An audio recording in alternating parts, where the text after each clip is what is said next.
নমস্কাৰ, আজি লৈ আহিছোঁ আসাম ডিএলএড 2019 PYQ এছামিছৰ যি কুৱেশ্যন আহিছিল 2019 তাৰ বিষয়ে আলোচনা কৰিম।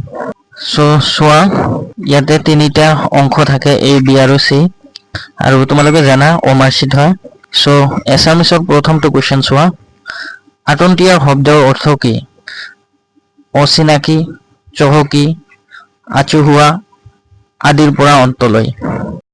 শুদ্ধ উত্তৰটো হ'ব বি, চহকী। দ্বিতীয় নম্বৰ কুৱেশ্যন চোৱা, নায়ক শব্দ সন্ধি ভাঙিলে পোৱা যায়। কি পোৱা যায়? না যোগ ইয়ক, নৈ যোগ অক, নাও যোগ অক, নাও যোগ অক। তো ইয়াৰ কাৰণে শুদ্ধ এনচাৰটো হ'ব নৈ যোগ অক, নায়ক। তাৰপিছত কুৱেশ্যনটো, নি উপসৰ্গৰ জগত হোৱা শব্দটো হৈছে নিৰ্মল, নিক্ষেপ, নিৰ্মাণ, নিৰ্মাণ। কি হ'ব? ইয়াৰ কাৰণে হ'ব নিক্ষেপ। ইয়াৰ এনচাৰটো হ'ব নিক্ষেপ। তোমালোকে কনচেপ্টবিলাক পাহৰিছা বা মনত নাই, তোমালোকে ডিটেইলছত ভিডিঅ'বিলাক চাবা টপিক ৱাইজ। মই ইয়াত এনচাৰবিলাকহে কৈ দিছোঁ। তাৰপিছত চোৱা, তেওঁ ভাত খাই অফিচলৈ গ'ল। তলত আস্তনা শব্দটো হৈছে খাই। খাই শব্দটো হৈছে সমাপিকা ক্ৰিয়া, পাচনি ক্ৰিয়া, অসমাপিকা ক্ৰিয়া, নাম ক্ৰিয়া। ইয়াৰ কাৰণে কোনটো এনচাৰ হ'ব? অসমাপিকা ক্ৰিয়া। তাৰপিছত চোৱা, নীৰৱ শব্দটো সন্ধি ভাঙিলে পোৱা যায় নিযোগ ৰক। কোনটো হ'ব? শুদ্ধ এনচাৰটো হ'ব ডি, নিযোগ ৰক। তাৰপিছত চোৱা, পুৰুষ বা পুংলিংগ বুজোৱা শব্দটো হৈছে বগলী, চপনীয়া, ভেলেংগী, সখী। ইয়াৰ এনচাৰটো হ'ব চপনীয়া। তাৰপিছত বহুবচন বুজোৱা শব্দটো হৈছে তেওঁ, আপুনি, সিহঁত, তুমি। তোমালোকে জানাই কি হ'ব? সিহঁত, দে বহুবচন বুজাইছে। চি নাম্বাৰ এনচাৰ কাৰেক্ট হ'ব। তাৰপিছত, পাৰিলে এবাৰ আহিবাচোন এই বাক্যত ব্যৱহৃত চন বৰ্ণ সমষ্টিটো হৈছে ক্ৰিয়াপদ, উপসৰ্গ, অনুসৰ্গ, বিশেষ্য পদ। কি হ'ব? অনুসৰ্গ। আহিবাচোন, যাবাচোন, চন থাকিলে কি হয়? অনুসৰ্গ। তাৰপিছত উচ্চ মাধ্যমিক, কি কৈছে? উচ্চ মাধ্যমিক স্তৰৰ পঠনৰ ক্ষেত্ৰত সৰল পঠনতকৈ নীৰৱ পঠনৰহে প্ৰয়োজন বেছি। ইয়াত এনচাৰটো কি হ'ব? নীৰৱ পঠনৰ যোগেদি ছাত্ৰ ছাত্ৰী শুদ্ধ উচ্চাৰণ অভ্যাসন কৰে।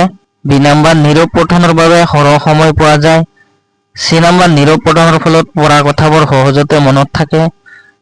ডি নাম্বাৰ, নীৰৱ পঠনত কম সময়ত সৰহ কথা পঢ়িব পাৰি। এইটো কুৱেশ্যনত তোমালোকে চাবা যে ইয়াত উচ্চ মাধ্যমিক স্তৰৰ কথা কৈছে। ইয়াৰ কাৰণে এনচাৰ হ'ব ডি, নীৰৱ পঠনত কম সময়তে সৰহ কথা পঢ়িব পাৰি। তাৰপিছত কুৱেশ্যন আছে, প্ৰাথমিক শ্ৰেণীৰ শ্ৰেণীকোঠাত ছাত্ৰ ছাত্ৰীসকলক উদ্দেশ্য ভিত্তিকভাৱে বিভিন্ন বিষয়ৰ কথা পাতিবলৈ দিব লাগে, তেতিয়া সিহঁতৰ ঘাইকৈ বিকাশ হ'ব। কি বিকাশ হ'ব?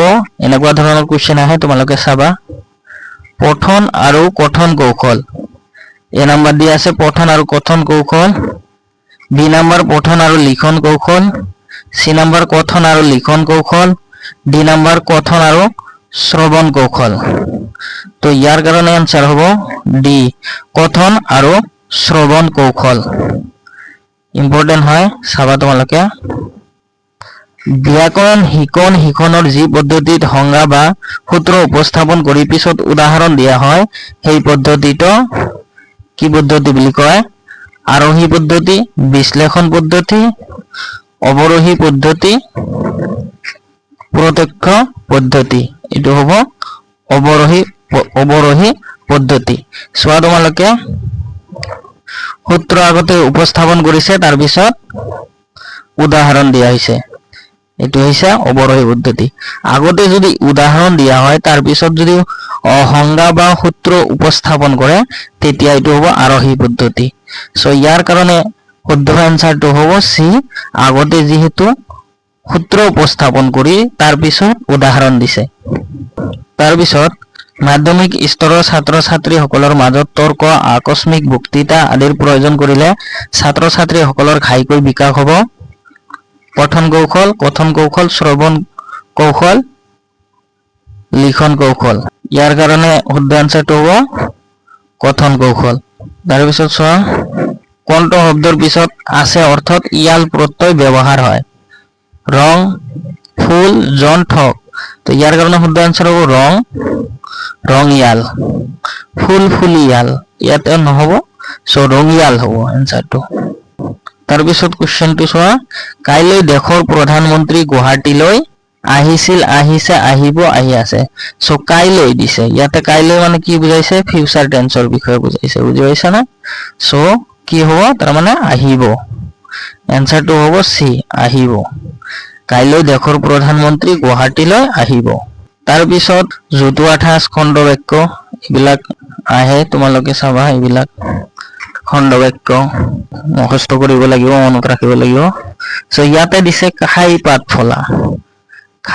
ফলা খণ্ড বাক্যটিৰ অৰ্থ হৈছে উপকাৰ পাই হলাগ লোৱা অকৃতজ্ঞ হোৱা অহংকাৰী অচিনাকি তো ইয়াৰ শুদ্ধ আনসাৰটো হ'ব অকৃতজ্ঞ হোৱা আজিৰ ভিডিঅ'টো এইখিনি আছিল যদি ভাল লাগে লাইক শ্বেয়াৰ কৰিব thank you for watching this video'